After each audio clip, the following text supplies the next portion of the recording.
Volgar is finally back after a long absence, but all this waiting will not have been in vain.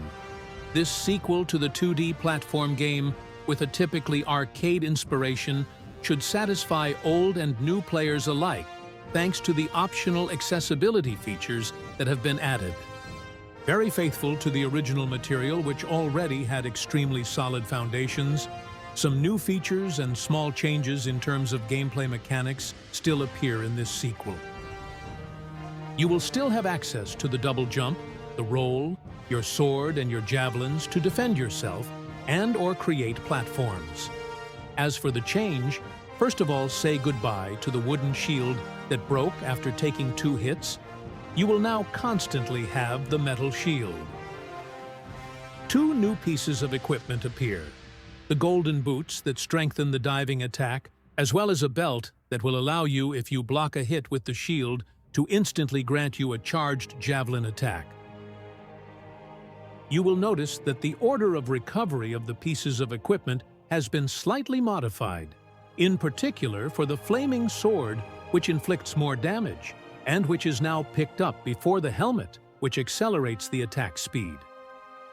Be aware that each piece of equipment is equal to a life point that you will lose after you are hit, where, on the contrary, the first game was more punitive, and you lose the flaming sword and the helmet at the same time after receiving a single hit. Among other things, new objects hidden behind walls can be found, including one that will equip the character to the maximum instantly, but also an additional protection that will allow you to take 2 hits without suffering the consequences. In summary, the gameplay remains fundamentally the same as its predecessor. And that's a good thing. The advanced techniques for the more seasoned are also still present. The length of time to reach the end is considerable despite the abandonment of the road system with branches that we had in the original, for the simple reason that the length of the levels has been greatly extended, and the difficulty is still very present.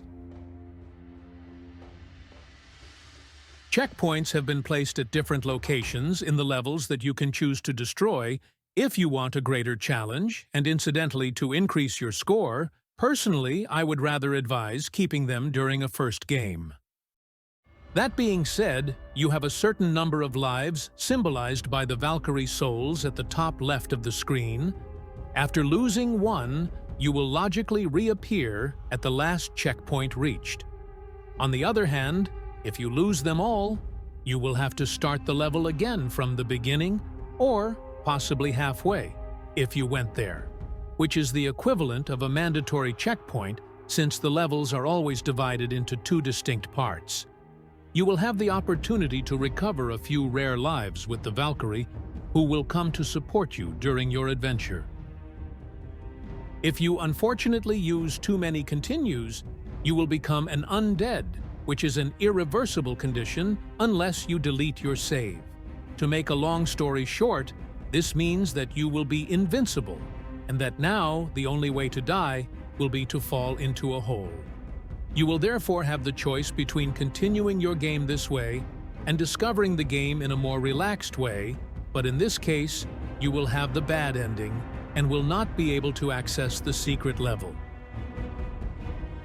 Or else show what you are made of and not give in to the temptation of the easy way out by starting the game from the beginning. Regarding the audio, the musical tracks are more energetic and striking, which is not to displease me.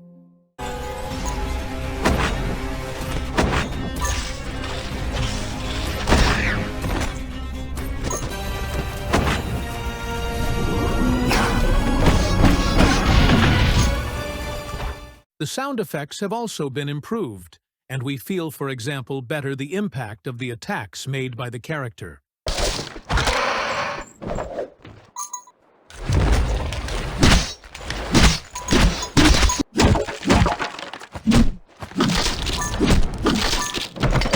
As for the artistic direction, it remains rather in the same vein as its predecessor, but the visuals are still more detailed than before.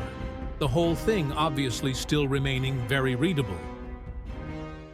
A real effort has been made visually, and it is very pleasant to travel through these new lands. My personal favorite is the snowy environment of the starting area that I find really superb, but also the fourth level, which addresses the theme of Egypt that I love, and which always takes me back to my youth with, obviously, the first Tomb Raider.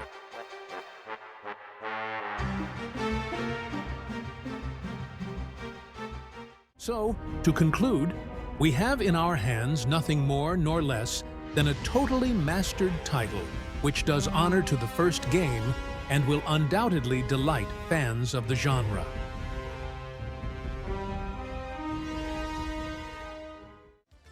On that note, I'll put the links to the different purchasing platforms in the description. Thanks for watching this video, and see you next time.